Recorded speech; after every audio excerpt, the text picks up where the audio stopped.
So hi traders, welcome back to the new day new video. आज Wednesday है।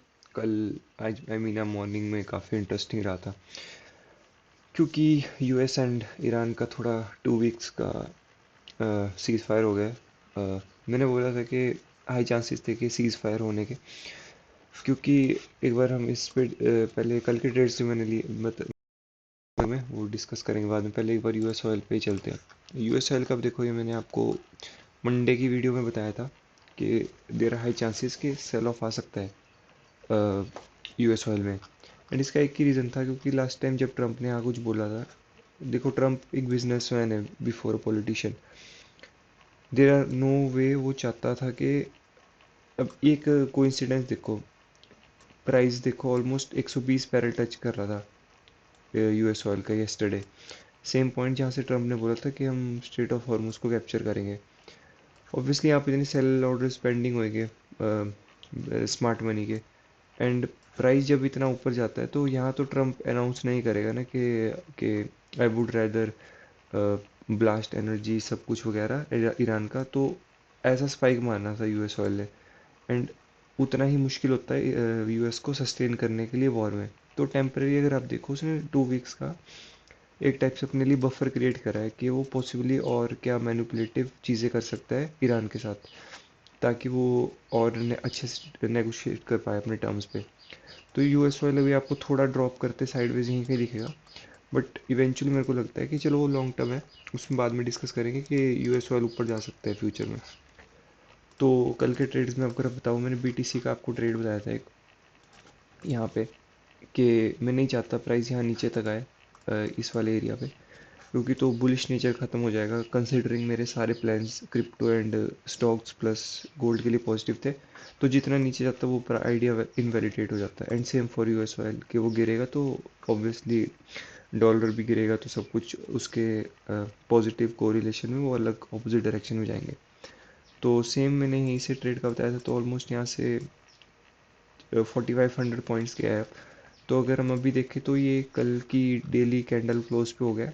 अभी आज अगर आप देखो तो प्राइस ने एक ऊपरी होल्ड कर रहे हैं। यहाँ पे एक फेयर वैल्यू गैप है सीबी। तो इस पे मैं एक एक्सपेक्ट कर रहा हूँ कि प्राइस एक बार इसको टच करे आके। अभी नहीं, क्योंकि 4000 पॉइंट मूव कर चुका है। आज मैं गोल्ड एंड प्लस पीटीसी में सिर्फ यूएस सेशन में ही मूव एक्सपेक्ट कर रहा हूँ। इसको रेस्ट करना पड़ेगा प्राइस को। मेरा ये यहाँ पे ये जोन है पूरा डेली का फेयर वैल्यू गैप, प्लस इसमें एक हमारी नीचे ना एक बॉटम वीक है। देखो बॉटम वीक तो इस कैंडल में भी नहीं, इस कैंडल में नहीं, बट ये कैंडल को मैं इतना इंपॉर्टेंस इसलिए नहीं दे रहा हूँ क्योंकि ये मेरा पीडीआर है, ये फेयर वैल्यू गैप का, डेली का फेयर वैल्यू गैप। एंड ये बहुत बड़ा है, छोटा मोटा फेयर वैल्यू गैप भी नहीं, 1200 पॉइंट का है। प्लस 1200 पॉइंट में अगर आप कोऑर्डिनेट्स करो ना, ये मिड पॉइंट है। तो मिड पॉइंट पे ये काफ़ी ज़्यादा एक क्या बोलते हैं, मतलब स्वीट पॉइंट है जहाँ से प्राइस एक सपोर्ट ले सकता है। क्योंकि अगर यहाँ प्राइस चल जाता है देन वो थोड़ा नेगेटिव हो जाएगा, एंड पॉसिबली ऐसा करके ऐसा ना गिर जाए। तो प्राइस वो should rather respect mid point, and वो यहाँ से ही सपोर्ट करके अपसाइड जाए।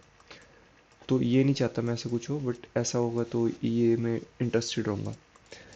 तो अभी बीटीसी का तो मैंने आपको बता दिया कि सिंपल सा है कि वेट करेंगे यूएस सेशन में। ट्रेड का आज एक्सपेक्टेशन रखो, इससे पहले आई डोंट थिंक सो, क्योंकि मूव बहुत आ चुका है। 4000 पॉइंट मतलब मैसिव होता है एक दिन में। ऑलमोस्ट बीटीसी 10,000 पॉइंट मूव कर देता है जब गिर रहा था, बट स्टिल बाइंग के लिए 5000 पॉइंट्स आर टू मच। तो गोल्ड का डिस्कस कर लेते। गोल्ड में भी मैंने आपको एक लेवल बताया था, अगर मैं आपको आगे लेके चलूँ। ये देखो यहाँ पे चेक इफ, अगर आपने ये देखा होगा लिखा है इसमें, check if 1 hour is closing above this level. अगर आप देखो तो एग्जैक्ट 7 आवर वाली 7:30 वाली कैंडल यहाँ यहाँ ओपन करती है, विक मारती है, लेकिन क्लोज यहाँ करती है। नेक्स्ट कैंडल ओपन करती है, साथ ही अपसाइड जाती है। मेरा था थोड़ा, मैंने ये वीडियो में बताया था कि विक कर सकती है नीचे इस एरिया में, एंड मैं उसी का ही वेट कर रहा था। इवेंचुअली फिर मेरे को ये बाइंग के बाद तो मैं नहीं घुस सका। फिर मैंने सोचा चलो ठीक है, एटलीस्ट ये वाली कैंडल दिख रही होगी आपको, ये वाली कैंडल, इसकी विक पे एंटर करेंगे तो। बट लेकिन प्राइस वहाँ तक भी नहीं आया। इवेंचुअली वहाँ से ऑलमोस्ट मेरे जो लेवल थे, अगर मैं यहाँ भी एंट्री कर लेता ना, तो ऑलमोस्ट यहाँ से अगर आप देखो तो कुछ नहीं तो करके इसने 2500 पॉइंट्स तो पिप्स तो दिए हैं। तो यही है। गोल्ड इंटरेस्टिंग है क्योंकि गोल्ड ने बहुत ज़्यादा मूव कर दिया है। तो मेरे को तो ऐसा लग रहा है कि आज वेनसडे थर्सडे फ्राइडे 2 दिन तक ही ना हो जाएगी sideways.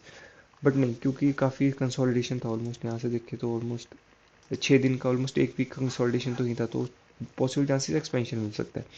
But again US session में इसको देखेंगे। मेरा एक zone current day opening app से नीचे तो नहीं देख रहा हूँ मैं, क्योंकि अगर आप देख रहे हो इसने गैप को फिल किया है, तो पॉसिबली आपका ये एक एरिया हो सकता है जहाँ से प्राइस बाउंस कर सकता है। But this should be US session में अराउंड 5 PM के आसपास, 5 to 7 PM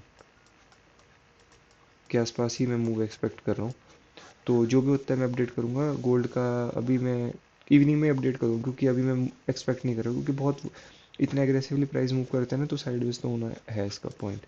same for BTC, काफ़ी ज़्यादा मूव किया अप साइड, तो possibly will wait for the US session. बाकी मैंने सब कुछ इस वीडियो में बताया था, अगर आपने नहीं देखा तो इसको एक बार देख लेना। तो ठीक है, मिलते हैं अभी इवनिंग में, या अगर लंदन सेशन में क्या ट्रेड्स बन रहे हैं। हाँ, पॉसिबली स्कैल्प ले सकते हो आप यहाँ कहीं से, सेलिंग का ये स्विप पे, ऐसे स्वीप पे अगर आपको लेना ना, ऐसे इस स्वीप पे यहाँ तक ऐसा कुछ short scalp, but I am not interested in that, या ऐसा कुछ स्कैल्प इसमें बीटीसी में। तो ठीक है, जो होता है मैं अपडेट करूँगा आपको अब यूएस सेशन में, क्योंकि तभी मैं मूव एक्सपेक्ट कर रहा हूँ। तो ठीक है, मिलते हैं अब यूएस सेशन में। सो लंदन सेशन तो शुरू हो गया। मैंने यहाँ पे एक बार मैं छोटा सा आपको बता देता हूँ ब्रीफिंग। मैंने आपको बताया था कि मैं यहाँ कहीं से बाइंग में इंटरेस्टेड रहूँगा। उससे पहले मैंने एक चीज़ नोटिस करी, अगर आप देखो तो 1 आवर का एक आपको बॉक्स दिख रहा है, ना ही उस 1 आवर के बॉक्स के नीचे 1 आवर की कैंडल क्लोज हुई है, ना ही उस बॉक्स के हाई के ऊपर कोई 1 आवर की कैंडल क्लोज हुई है, अप या डाउन दोनों साइड में। तो ये पॉसिबली कंसोलिडेशन अप साइड के लिए नाउ।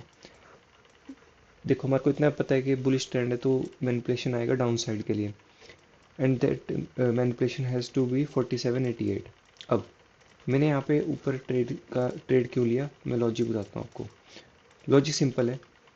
जब ये 1 आवर का मैंने बॉक्स देखा, जो ये कैंडल को बताता हूँ, ये वाली 10:30 वाली कैंडल अंदर क्लोज हुई, मैं नेक्स्ट कैंडल में हंट कर रहा था अपने क्या नाम है ये, कोई पॉसिबल ट्रेड मिलेगा, मतलब कोई अच्छा जोन मिलेगा, क्योंकि देखो अप साइड गया ये, एंड पूरी 11:30 कैंडल यहाँ क्लोज हुई अंदर।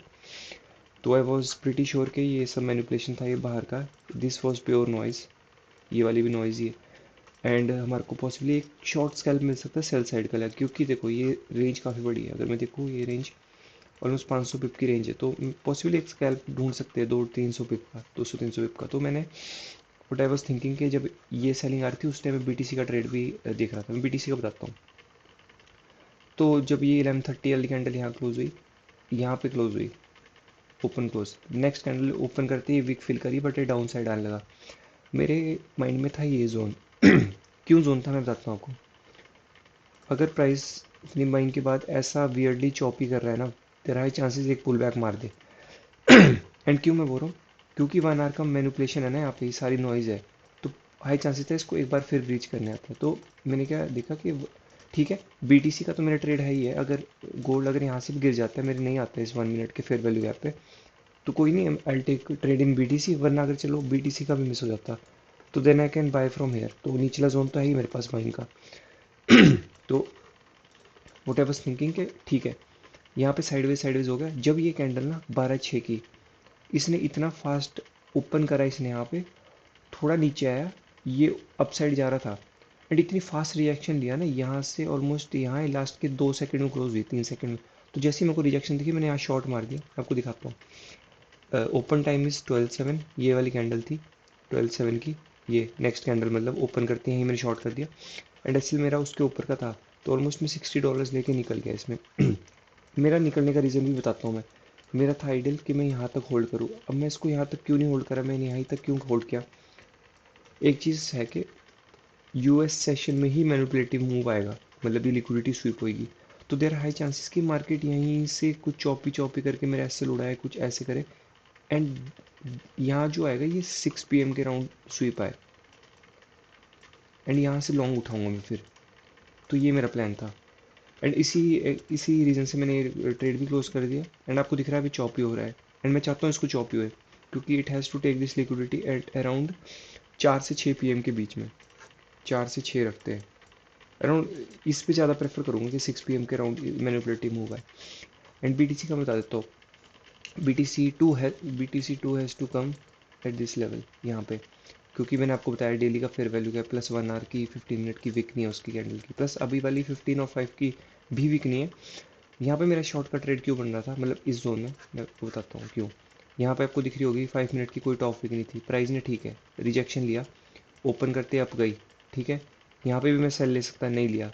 क्यों, क्योंकि यहाँ पे थी 11:30 की कैंडल ओपनिंग, मैं इस कैंडल का वेट किया, ये फिर ओपन करके अपसाइड गई, ओपन करके अपसाइड गई, तो स्टिल आई वेटेड। फिर यहाँ से डाउन आई इतने में मेरा गोल्ड में ट्रेड पंच हो गया यहाँ पे इस कैंडल्स में। तो फिर मैंने इसको ऑब्जर्व करने फिर कर दिया कि मैं ऑब्जर्व भी करूँगा बीटीसी को I take a trade from the bot. तो अभी देखो क्या चांसेस है, अगर इस 5 और 50 मिनट की वीक नहीं है तो देर आर हाई चांसेस कि ये स्पाइक में इसको हाई को भी उड़ा दी, क्योंकि 140 पॉइंट्स का ये। बट वट आई वांट के प्राइस ना, ये मैं हटा देता हूँ, तो मेरा एनालिसिस था कि मैं यहाँ ट्रेड लूँ, ऐसा कुछ हो। मैं ये नहीं चाहता कि अगर ये हाई भी टेकआउट होता है, देखो रिस्क ये हो सकता है क्योंकि इतना परफेक्ट तो हम भी प्रिडिक्ट नहीं कर सकते, but it should be a protected high. तो यहाँ का आइडियली ऐसे लग सकता है बट बहुत माइन्यूट रहेगा, I would rather take at least 300 point का एसएल बफर के साथ यहाँ तक का, and my target will be this this is the plan for BTC. Gold का भी मैंने आपको बता दिया क्या प्लान है, बीटीसी का मैंने आपको प्लान बता दिया। बीटीसी यहाँ पे एटलीस्ट वही 6 PM के राउंड होना चाहिए, 6 PM के राउंड 5 to 6, एंड यहाँ से पॉसिबली एक अपसाइड हमारे को एक्सपेंशन मिल सकती है। यहाँ थोड़ा चॉपी कर सकता है, पॉसिबली यहाँ से गिरे या थोड़ा चॉपी करके यहाँ से गिरे, बट ये वाले केस को मैं नहीं चाहता ऐसा हो। आई वुड रेदर रिस्पेक्ट कि ये वाला ये सिर्फ इस लेवल से विक से ही गिर जाए नीचे। बाकी देखते हैं जो भी होता है, मैं आपको अपडेट करता हूँ। आई गेस रैप अप ही करूँगा वीडियो को। ऐसे ठीक रहता है कि मैं अपनी प्रिडिक्शन पहले बता देता हूँ, फिर इवनिंग में मैं कल अपडेट करूँगा जो भी होगा। तो ठीक है, let's wrap the video quick. मैं भी शाम में लाइव स्ट्रीम करूँगा फिर, अगर वीडियो क्विक रैप कर रहा हूँ। तो गोल्ड का मैंने आपको प्लान बता दिया, this is this simple plan. जो मैंने ट्रेड लिया वो भी बता दिया मैंने, $60 बुक किए। बीटीसी का मैंने प्लान बता दिया आपको क्या है। हाँ देखो, चांसेस है कि यहाँ से भी मूव ना आए, हो सके साइडवेज ही हो जाए, क्योंकि बहुत मूव किया है। तो बाकी देखते हैं, इट्स सब्जेक्टिव के कब मूव आता है। तो ठीक है, अभी अभी अगर यहाँ तक आ जाता है तो अभी भी बन सकता है मूव ये, बट डिपेंड करेगा रियली वांट के, मतलब प्राइस अभी हिट ना करे। तो बाकी देखते हैं, अगर हिट भी होता तो we have to change the plan और ऑल्टर द प्लान। तो ठीक है, अब जो भी होता है अपडेट टुमारो। तो मिलते हैं कल, ठीक है। ये हाई प्रोबेबिलिटी सेट है, बाकी देखते हैं, सेम फॉर बीटीसी। तो ठीक है, मिलते हैं कल, अब जो भी होगा ट्रेड का मैं आपको कल अपडेट करता हूँ। सो थैंक्स फॉर वॉचिंग, मिलते हैं इवनिंग में लाइव स्ट्रीम पे।